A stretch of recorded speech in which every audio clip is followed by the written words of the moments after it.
Bom dia, tudo bem? Hoje falaremos da carta à igreja em Esmirna. Você pode ler essa carta em Apocalipse capítulo 2, versos 8 a 11. O período histórico representado por Esmirna vai do ano 100 até o ano 315. Esse é um intervalo de tempo muito importante e já falaremos mais a este respeito. Esmirna significa perfume suave, cheiro agradável. Representou muito bem esse período da história do cristianismo. Durante esse período histórico, os cristãos sofreram uma intensa perseguição. Note a maneira como Jesus se apresenta aos cristãos da igreja em Esmirna no versículo 8. Ele diz ser o primeiro e o último, aquele que esteve morto e tornou a viver.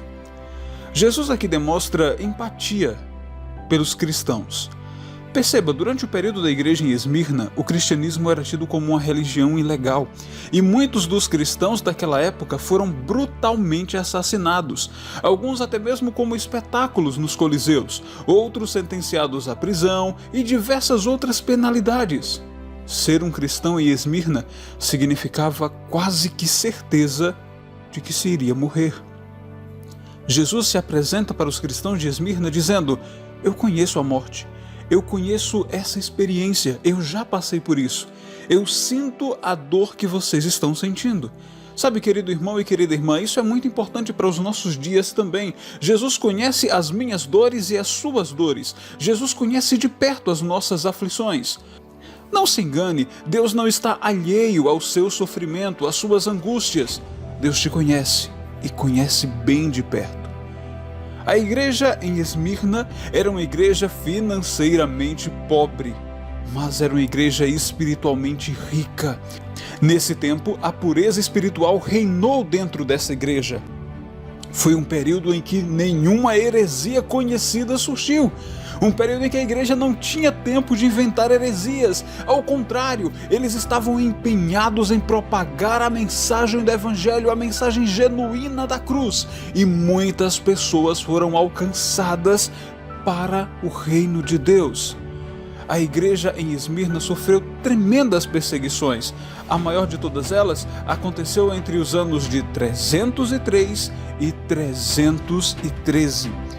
10 anos de profunda perseguição, onde os cristãos mal poderiam ser vistos na rua e imediatamente seriam presos e sentenciados à morte. Essa foi a última tentativa do Império Romano de silenciar o cristianismo.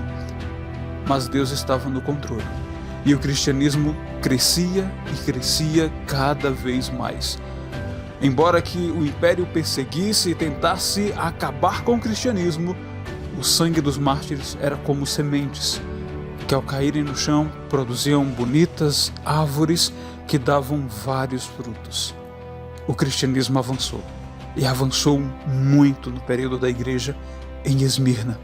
Inúmeros cristãos, incontáveis cristãos, deram as suas vidas para manterem firme a palavra da verdade, para manterem diante de todos os homens a maravilhosa luz da palavra de Deus. A promessa ao vencedor da igreja em Esmirna é confortadora. Jesus diz que de modo algum eles passariam pelo dano da segunda morte. Os cristãos em Esmirna estavam certos de que iriam morrer, mas eles também estavam certos da ressurreição em Cristo Jesus e da esperança do novo céu e da nova terra. Eles iriam morrer, mas tinham a esperança de ressurreição e de viver para sempre ao lado de Cristo, de que não passariam pela segunda morte. A segunda morte é a morte que será destinada a todos os pecadores que se recusaram a receber o perdão de Deus. É a morte no lago de fogo e enxofre. A esperança para a igreja em Esmirna também deve ser a esperança para os nossos dias. Ao vencedor, aquele que aceitar o perdão de Jesus, aquele que receber a graça de Cristo, de nenhum modo passará pela segunda morte. Ao contrário, vai morar eternamente na nova terra e 1000 anos no novo céu, ao lado de Jesus. Mantenha firme em seu coração essa esperança, essa promessa, e continue estudando a palavra de Deus. Não deixe de voltar aqui amanhã, onde falaremos sobre a nossa próxima igreja, a igreja em Pérgamo.